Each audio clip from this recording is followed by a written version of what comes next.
এটা ভীষণ বিব্রতকর। এই একটা কালো দাগ আমি দেখতে পাচ্ছি।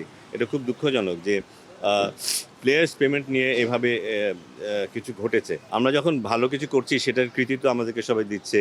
আ কোনো খারাপ কিছু হলে সেটার দায় আমাদেরকে নিতেই হবে। অবশ্যই দায় আমাদের।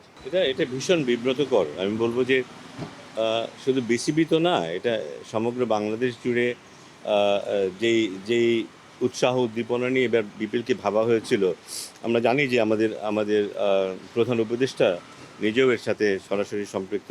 আমাদের ক্রীড়া মন্ত্রণালয়ের উপদেষ্টা উনিও সরাসরি সম্পৃক্ত। ৯-১০টা মন্ত্রণালয় এটা নিয়ে কাজ করছে।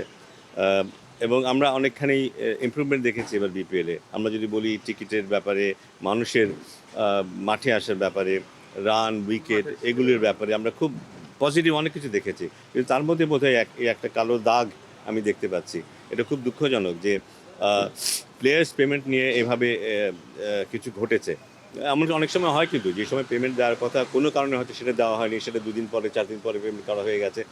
এটা নিয়ে কোনো ইটস নো বিগ ইস্যু। কিন্তু এবার সেটা আমরা দেখতে পাইনি। খেলোয়াড়রা একটা পর্যায়ে এসে হয়তো এতটাই হতাশ হয়েছে যে তারা তারা তারা তারা হয়তো এইরকম একটা রিঅ্যাকশন দেখিয়েছে। সো থ্যাঙ্কফুলি আমাদের বোর্ড প্রেসিডেন্ট ইতিমধ্যেই প্লেয়ারদের সাথে কথা বলেছেন এবং ফ্র্যাঞ্চাইজিদের সাথেও যোগাযোগ হয়েছে এবং তারা বোধহয় আজকেই কিছু স্টেপস নিচ্ছেন। আশা করি এখন থেকে সেটা আস্তে আস্তে নরমাল হয়ে যাবে। বাট আমরা যেহেতু গত ২-১ দিনের মধ্যে এটা জানতে পেরেছি ঘটনাটা এমন।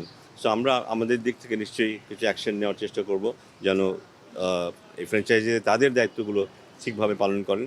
আমাদের চোখ নিশ্চয়ই থাকবে এদিকে। দায় তো নিতেই হবে। মানে আমরা যখন ভালো কিছু করছি সেটার কৃতিত্ব আমাদেরকে সবাই দিচ্ছে।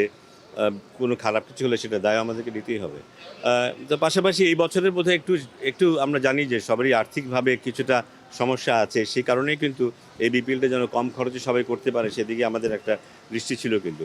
কিন্তু তার মানে এই নয় যে আমরা আশা করেছিলাম যে কোনো ফ্র্যাঞ্চাইজি এই ধরনের এই পর্যায়ে যেতে পারে।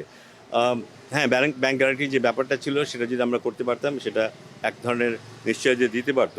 বাট যে কোনো কারণেই হোক সেটা তখন হয়তো করা সম্ভব হয়নি। আ অবশ্যই দায় আমাদের।